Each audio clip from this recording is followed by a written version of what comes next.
Welcome, friends of the Greasy Shop Rag. Today we're going to take a look at a Husqvarna 365 chainsaw. Customer complaint is that it won't start. It hasn't run in about a year, and he walked in asking for a carb rebuild. Okay. So let's look the thing over a little bit and see what we got going on. We dumped out his mix of old gas and fresh gas. And we're going to take a look at the fuel filter. Doesn't look terrible. We're going to put 10 pounds of pressure on that fuel line and check for any leaks in the line or the carburetor. I'm looking at the needle and it seems to be holding. So we feel pretty good about that line, except the end where the filter goes on kind of had a memory to it, so we just cut it so the new filter will kind of bite onto that line and not fall off of there. Let's take a look at the air filter. Well, there's nothing wrong with that. Let's look in the cylinder and make sure it's not scored.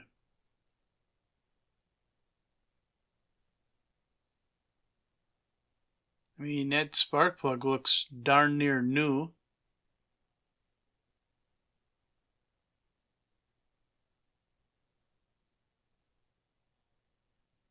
I mean, this thing's in really good shape.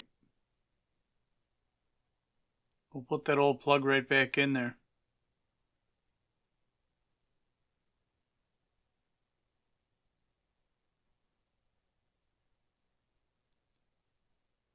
Alright, let's dig a little deeper.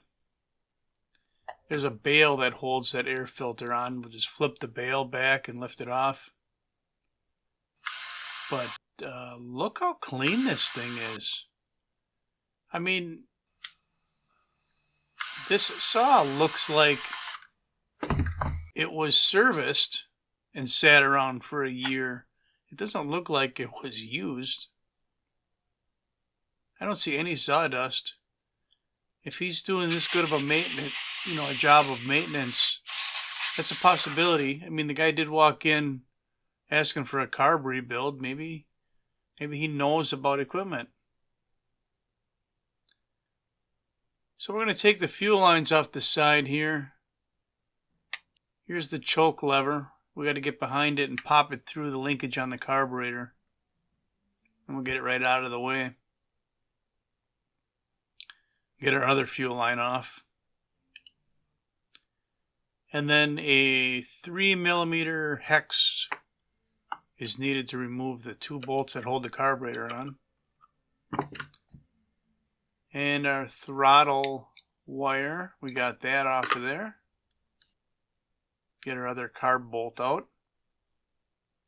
And now at this point you'd be tempted to remove that air filter elbow, but it doesn't have to come off of there. You can lift the carb right out from this point.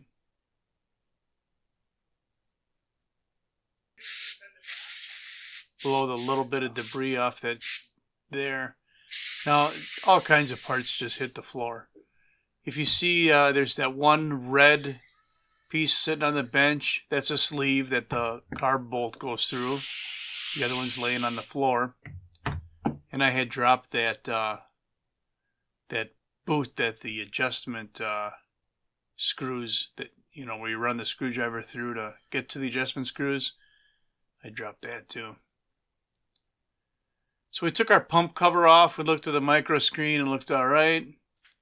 We're taking the diaphragm cover off right now. Metering diaphragm. It's stuck on there pretty good. There we go. Got it broke loose. And that metering diaphragm is pretty stiff. It's due to be replaced. So we got our carb kit and we got our potato chips.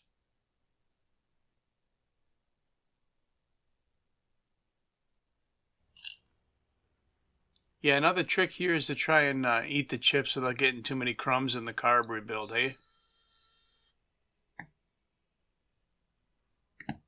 Alright, out comes our metering lever and our needle.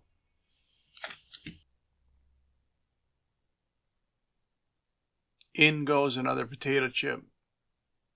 A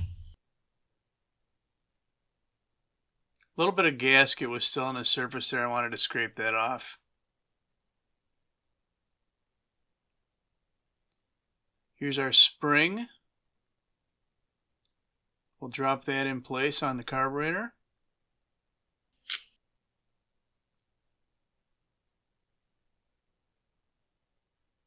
And our, what do we got going here? Oh yeah, the screw that holds the metering lever cross shaft in place. We'll get that screw kind of staged. Then we have the metering lever with that cross shaft and the needle. And we'll set that in place. Push the cross shaft in underneath the screw. And then snug the screw down. Now once this metering lever is in place, you're going to want to measure the metering lever height.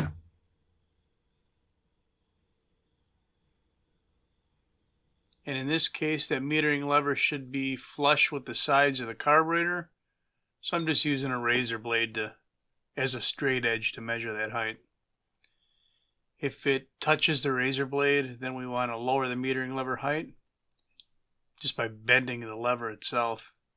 If it doesn't touch the razor blade, then we raise the lever a little bit.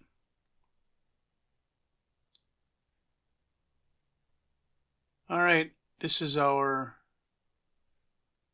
base gasket for our metering diaphragm and the metering diaphragm itself, and then the metering diaphragm cover.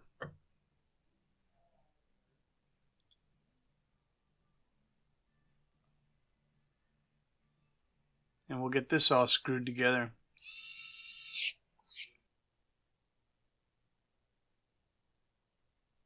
It's magic.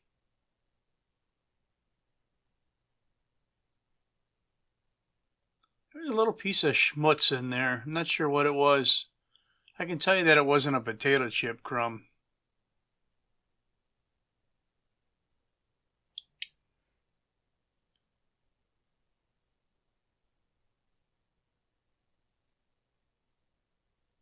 Alright, so we're good. Get this pump gasket on there. This is our actual fuel pump.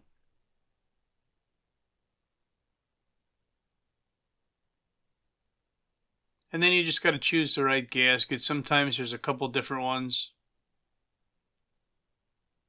If you have to match it up to the old gasket, that's fine. A lot of times there is some kind of a tang around the outer edge of the gasket, different shapes, you know, like a round or a pointy or a diamond or a square or something, to quickly identify the gasket style that you had and that you got to grab to use.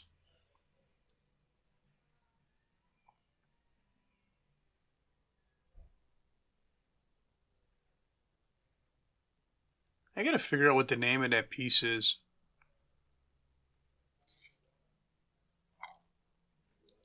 It's a guide or a bushing or something like that. Alright, let's make some room here and get this thing put back together.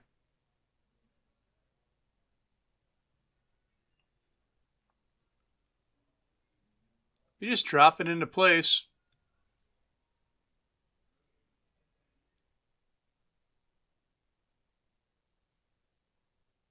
Make sure we're not pinching any fuel lines.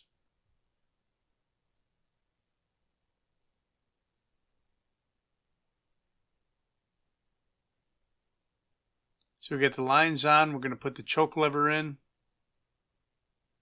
Just snaps into place.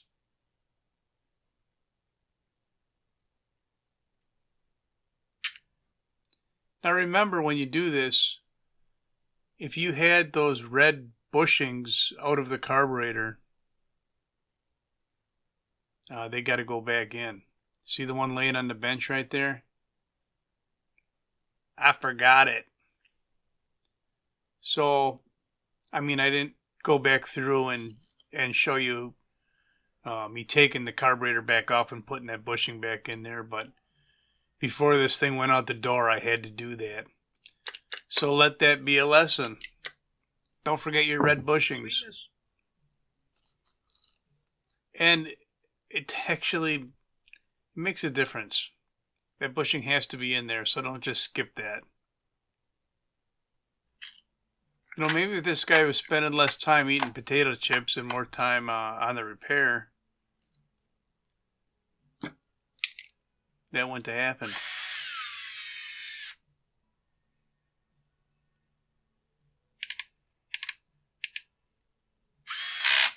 Alright, we'll get this top cover bolted down.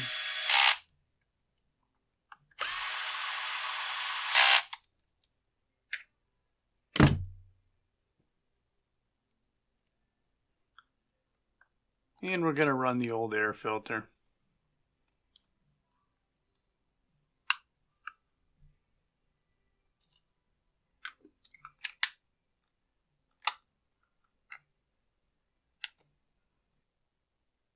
Well, what's going on with that snap on there? There we go. Cripes, we're out of potato chips.